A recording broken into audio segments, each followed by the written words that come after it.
Hi friends, welcome to this latest episode of the Nationalist View, and today we have a very special guest with us, Mr. Yunus Sharifli. Yunus ji, thank you so much for taking time out from your busy schedule and welcome to the show. Thank And you very much for having me. Yunus is from Istanbul and he's currently based in Istanbul, Turkey. And he is a fellow with China Global South Project. He is a specialist in China, Central Asia, and South Caucasus region related affairs. But today we are primarily going to focus on China and Central Asia. My first question is, Yunus, if you can throw a little bit a light on how China's Belt Road Initiative is creating a huge sphere of influence in Central Asia, and what could be its implications for not only the regional but also the global security? Yes, absolutely. Thank you for your question. It's really important to look that before the Belt and Road Initiative and after the Belt and Road Initiative, China's approach to Central Asia. Actually, particularly when we look now to 10 years ago, we see that there is a changing nature of the relationship in from 1990s to actually until Belt and Road Initiative announcement, the China and Central Asia relationship actually developed into particularly based on traditional energy resource, oil and gas, and infrastructure development. But I would say that it's very transactional and based on mostly export and import relationship. Central Asian countries export raw materials, and China also export its the technology and light industry product to Central Asia, which is a complementary. Actually, Chinese Central Asian countries has access to affordable Chinese product and also it is growing quality. And also China ensures its energy security relatively by the way of the Central Asian countries' energy export, such as Turkmenistan gas export and Kazakhstan oil export, and also diversify its infrastructure through the Eurasia. As you know, Central Asia located in the middle of the actually Eurasian geography. That's why they create a range of gateways through Russia, through Azerbaijan, through the Iran. So it helped to China to reduce its dependence on the maritime route, which has a US domination. However, after Belt and Road Initiative, in addition to this relationship, it still continue. It's still there is a range of traditional energy projects and also infrastructure development such as China, Kyrgyzstan, and Uzbekistan railway.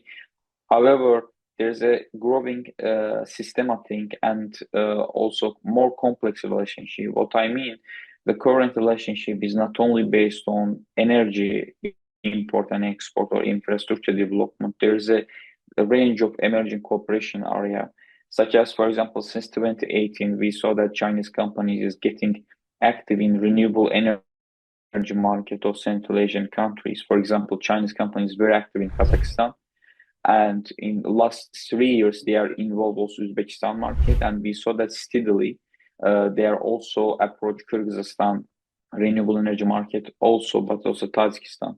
In addition to that, we saw that in past in Central Asia, Western cars is very actually famous and dominate the market, but we know that in terms of electric vehicle, currently Chinese companies still their growth, their effectiveness, and increase their market share. And it's very visible that in Central Asia now we saw a range of Chinese the cars such as BYD, Chery, Chang'an. It's not only about Central Asia, but we saw the same trend in also the South Caucasus, particularly in Azerbaijan. So that's also another point that we saw that there's a growing development, and Chinese companies also relatively active try to localize their electric vehicle production, such as BYD's assembling plant in Uzbekistan, or BYD considered to create electric bus assembling plant in Kazakhstan. Samely, China signed agreement with Tajikistan and Kyrgyzstan to create assembling plant for again electric vehicles. In addition to renewable energy and electric vehicles, we saw that growing cooperation or emerging cooperation area on pharmacy sector. Chinese companies try to again in enter or penetrate Central Asian market because they saw that there's a growing middle class, and this middle class need to more high quality and range of medical or medical components and products. So they try to enter the market.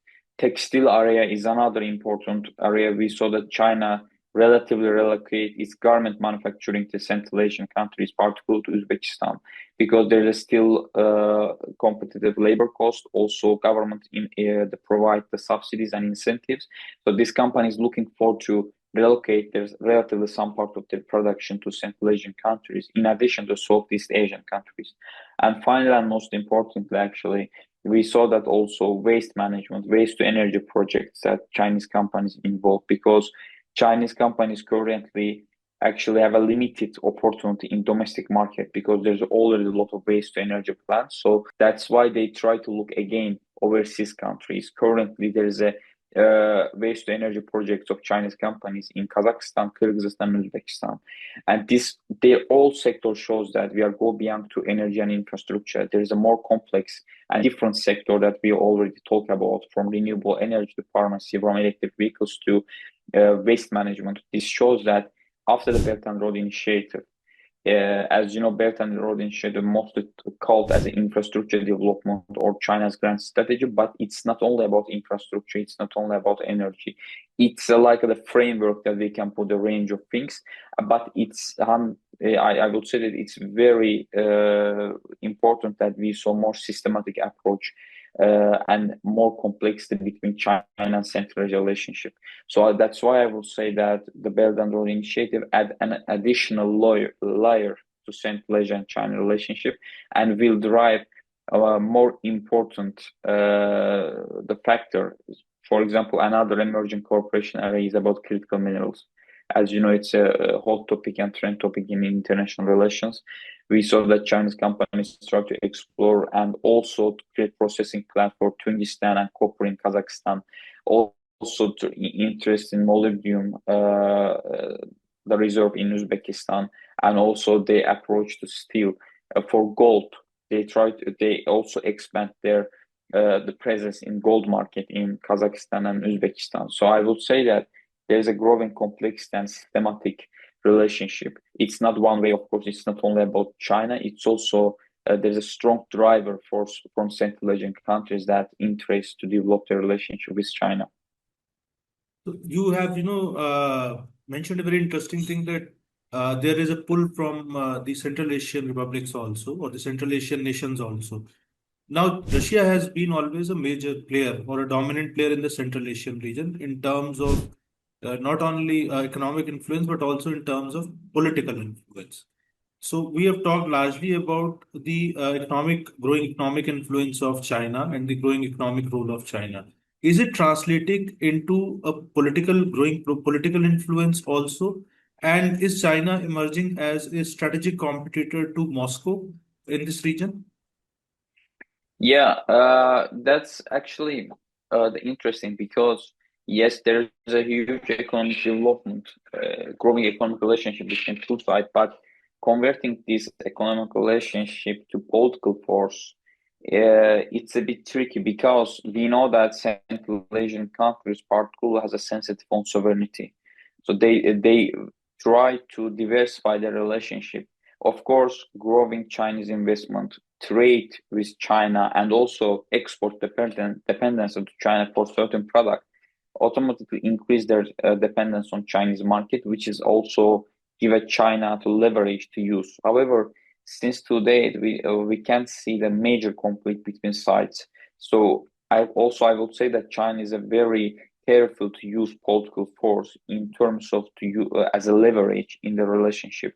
They prefer to negotiation because they think also it's obvious that both sides think that by the way of the negotiations have a chance to create win-win conditions in every sector. For example, in energy sector, we know that in 1990s and particularly after the 2000s, yes, Chinese companies invest more extraction of the raw material, the oil and gas, rather than creating the processing or contribute to value addition sector. But after 2015, particularly, we saw that Central Asian countries changed the negotiation style. They say that okay, we want more investment, more value addition, not only extraction. We want to more local employment. So we saw that China started to adopt it because they also try to adopt a local requirement in order to improve their, let's say, soft power. It's very important because we know that there's a discontent in Kazakhstan and Kyrgyzstan, also in Uzbekistan, because of the low-level local employment or concern or perception about debt dependency. However, we saw that China also tried to adapt it. So I would say that yes, economic development create relatively political leverage for China, but it's obvious that Central Asian countries try to diversify their relationship, not only China, but they also cooperate with European Union, United States, particularly I would say the last 9 months there's a lot of development. And also again, Russia is also still a strong player. They try to balance it and create environment that yes, there's a competition, and they try to gain benefit from this competition rather than converting it as a dependency to one country. In terms of Russia, Russia is still the powerful the player in Russia, in Central Asia, because there's a military, in terms of military power and military influence over Central Asian countries. Yes, Russia has a still, let's say, leverage over this country because they export arms. In addition to that, Central Asian in military people in from Central Asia particularly still go to Russia in terms of training or getting the educations and expose the Russian the military environment. So that's why it's also give them another leverage that they have actually relatively influence over military complex industry of Central Asian countries. In addition to that, the base, Russia has a base in Tajikistan, also in Kyrgyzstan, which give a strong leverage, I would say. And that's why we see still, despite there's a Russia-Ukraine war, and also there are a lot of problems in Russian on economy, Russia still play a critical role. However, we need to look, when we look closely, we see that China and Russia prefer still cooperation or at least neutrality in Central Asia rather than competition to each other, because the logic is if they compete to each other, the region can more open to Western countries' involvement, particularly United States. So they have a common perception that the cooperation give them advantage to focus their strategic area. For example, China, East and Southeast Asia, Russia is the East Ukraine and the Central East, the Europe and Central Europe.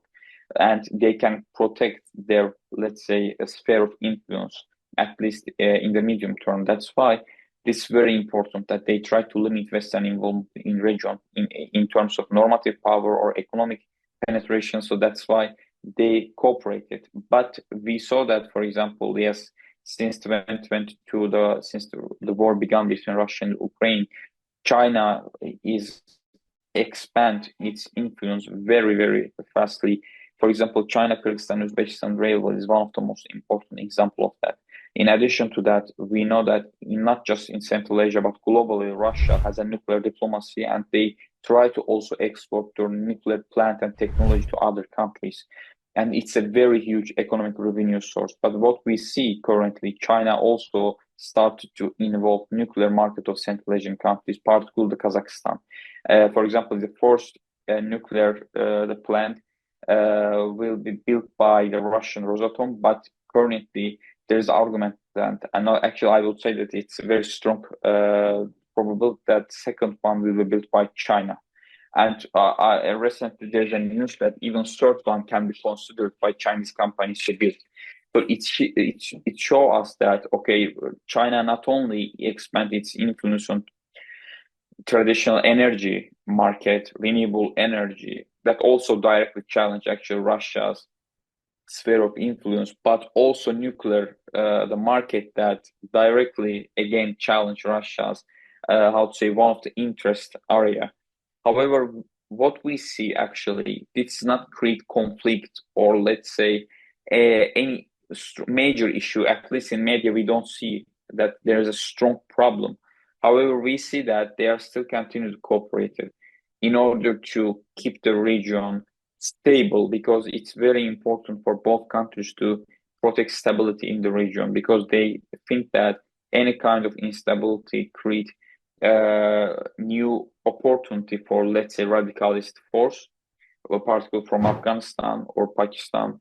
Also, they think that any kind of destabilization can create opportunities for Western countries' involvement.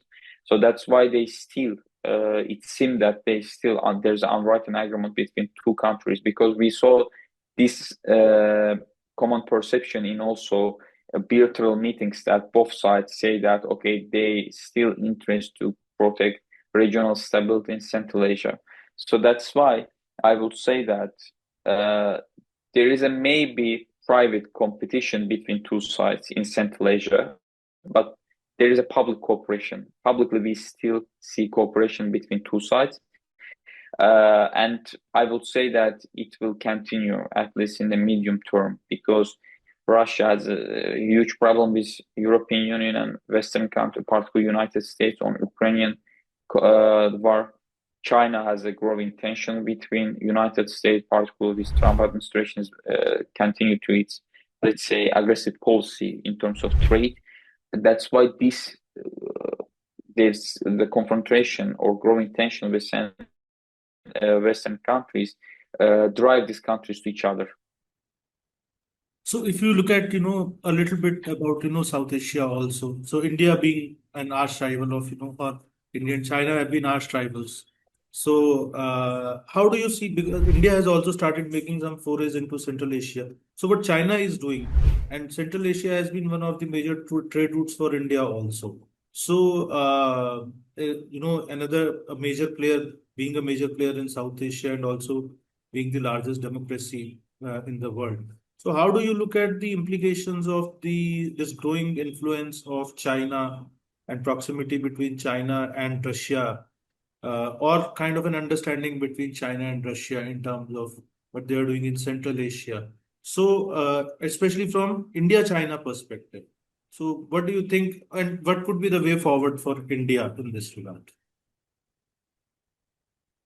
So I will say that when we look, for example, when we do some literature review, particularly from 2000 to, for example, to date, in different newspaper of Central Asian countries, we saw that particularly in 2000s until, let's say, 2010 or 2013, we saw that a lot of news about India in Central Asian newspapers in terms of, for example, the trade opportunities, investment from India, about potential relationship between two sides, or there's also even some news that India may be interested to create increase its military presence in Tajikistan or Kyrgyzstan. There's a lot of news. However, what we see today, there's a still limited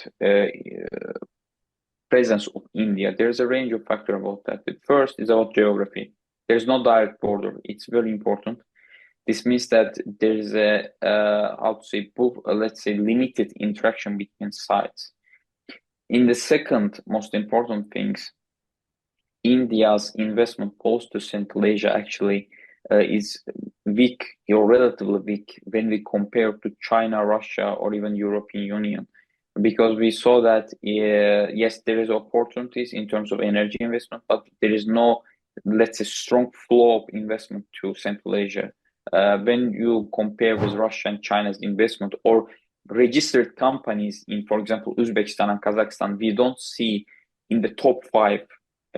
We don't see India in the top five. So it shows that there's a limited economic penetration from India. In addition to that, the different interests, I think, that play important role. The Central Asian countries look for China or European Union because they think that there is a localization opportunities of technology, or they saw that both China and European Union interest to invent for the different invest in different sectors in Central Asia. But in terms of India, we don't see the same enthusiasm or same proactive approach. There is a lot of talk and discussion. We saw that. However, I would say that the most important things for Central Asian countries itself, it's convert the discussion to the practice or actions in the ground. It's very important. And we saw very limited interactions. So I would say that in the current the situation, there is no direct competition between China and India over Central Asia because there is a strong Chinese dominance. That's why I wouldn't say that there is a competition, because if we talk about the competition, we need to also say that yes, there is a growing Indian presence there. That's why, or in specific sector, maybe energy, or maybe I don't know, renewable energy or IT sector, that yes, there's a growing Indian presence and China sees it as a challenge. But I would say that no, even in digital sphere, China currently has a lot of the project. If you look the last 2 months, we saw a lot of different news that, for example, AI cooperation between China and Uzbekistan, and during the second Central Asia China Summit, memorandum of understanding between China and Kyrgyzstan, China and Tajikistan on artificial intelligence. Also, in terms of, for example, data centers, China considered to build two different data centers in Uzbekistan. So again, for example, new technology sector, AI, computing power, or let's say data centers, again, China play critical role. So I would say that yes, India interest, at least it's seen in news on the media, that yes, India interest to Central Asia, but in terms of action, there is a very limited interaction between two sides. So even for the future, for considering the future opportunities, it's very important to maybe increase the bilateral interactions and assess what's the opportunities from two sides, what's the most important areas that they can cooperate, what sides expect to each other, and they can start to develop common projects. It doesn't mean that even there's investment, there is a competition. I wouldn't say that, because it's a long term, or it's a long game that we need to consider it, because when we talk about China and China's economic influence in Central Asia, we also need to look last 20 years rather than, for example, last 1 year or 2 years. There is a growing engagement between two sides. So for in this context, I would say that India need to increase again complexity and create common areas to develop it. It can be energy, IT. For example, India, I think that has a very huge IT base in the world. I would say that it's a very strong cooperation area between two sides, because we saw that currently Central Asian countries, particularly Kazakhstan and Uzbekistan, interest IT areas very strongly. So that's why that's also can be the strong cooperation area.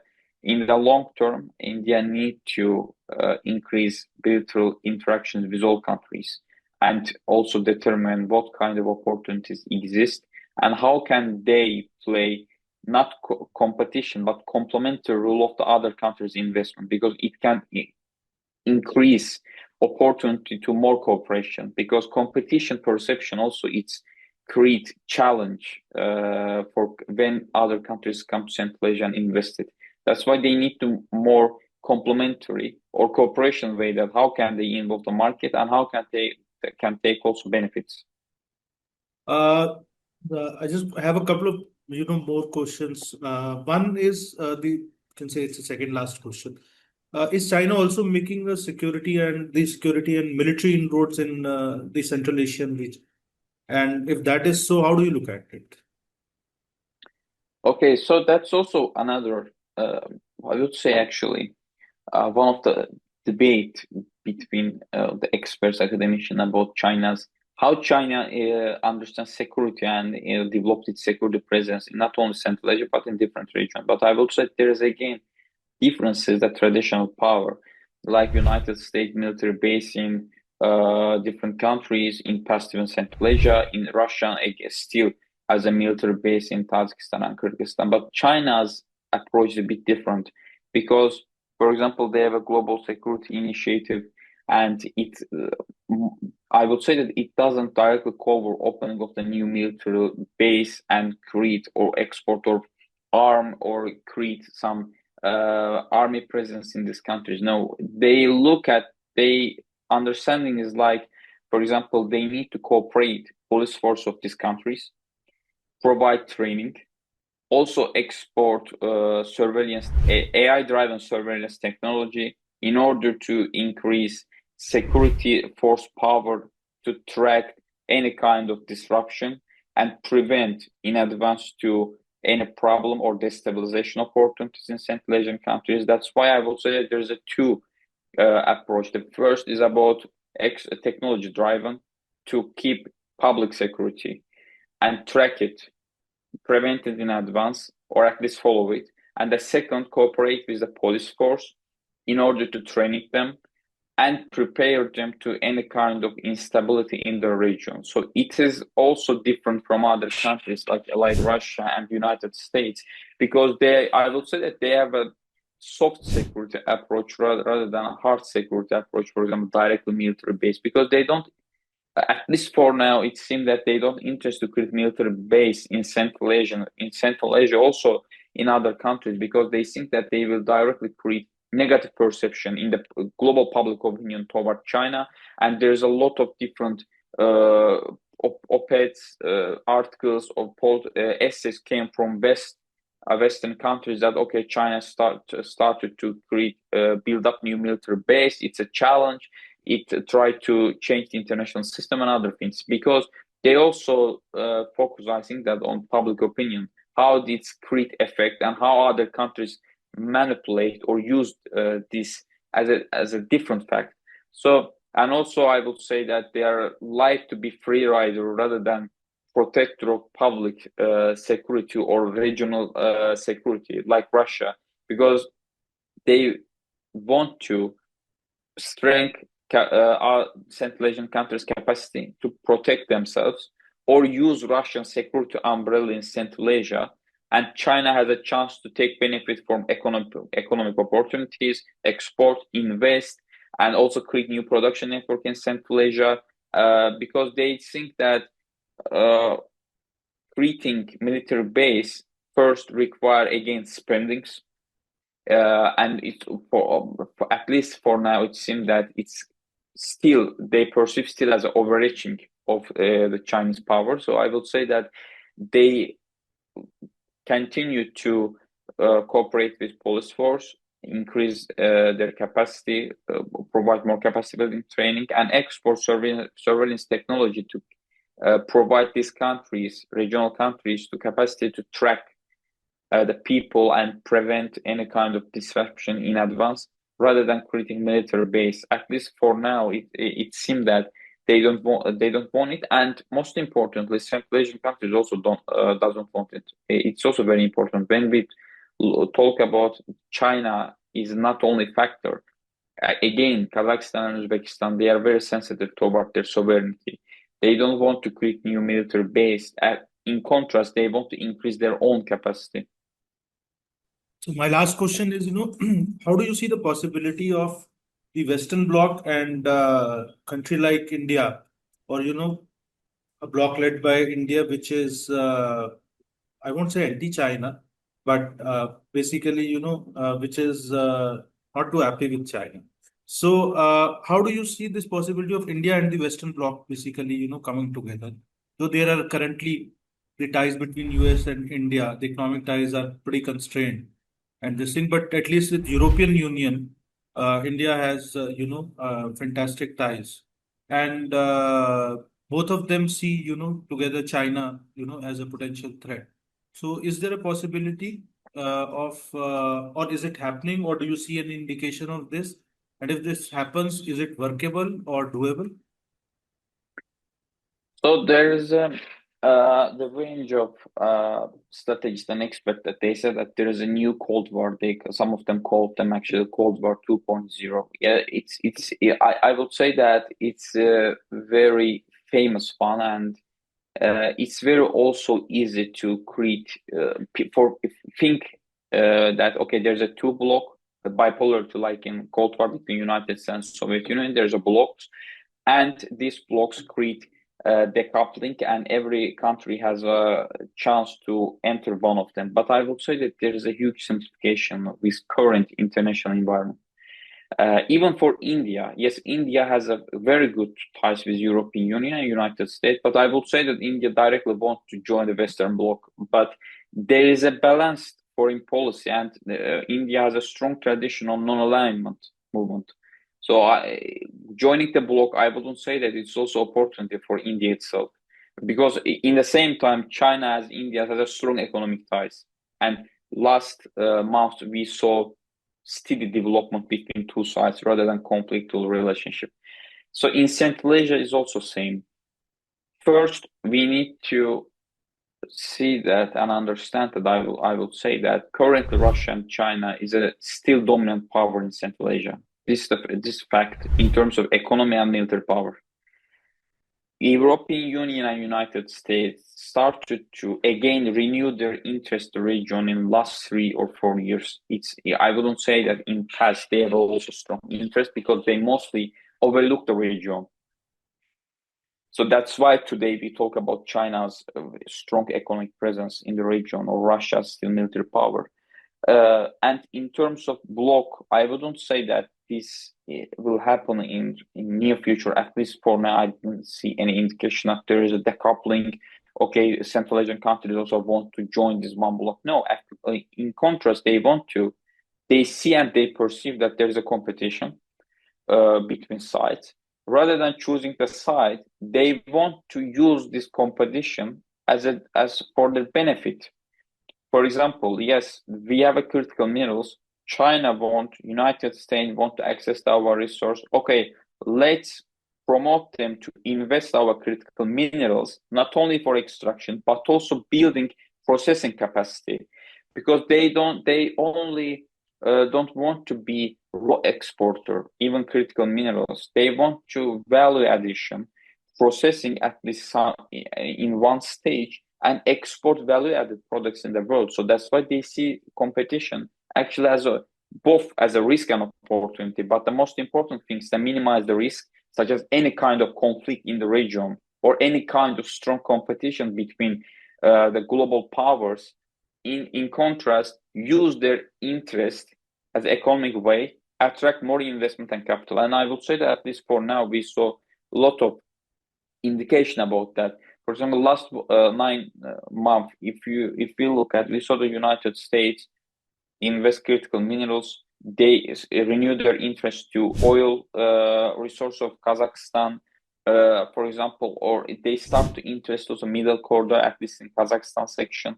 And again, we saw that recently United States want to involve South Caucasus in terms of middle corridor, as you Trump peace and prosperity is another indication, and European Union commitment to invest critical minerals, renewable energy. China institutionalized their the presence through the China Central Asia Summit and Secretariat, and in this context, we saw that also India want to invest it again. So rather than block logic or this famous Cold War 2.0, I will say that look also more from the regional countries' perspective, because they are not only how to say subject, but they itself has own agenda and their own plan. It's very important to understand that and also create a relationship based on that, because their countries know that they have a chance, they have a negotiating power because they have a resource, and they've also good try to improve their business conditions. So that's why they try to take benefits for that, not for create dependency or join one bloc.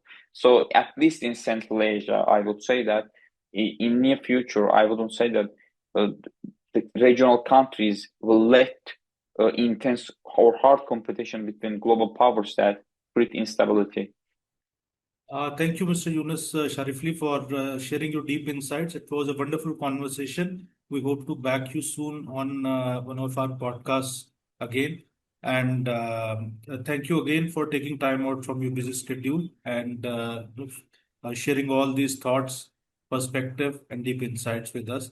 And to our viewers, if you have liked the video, please share it, like it, and subscribe to the channel. And if you have any questions for Mr. Yunus Sharifli, you can post it in the comment box of the YouTube video, and we will take these questions to him and try and get answers for that also in our next podcast with him. So thank you so much for watching. Thank you. Thank you.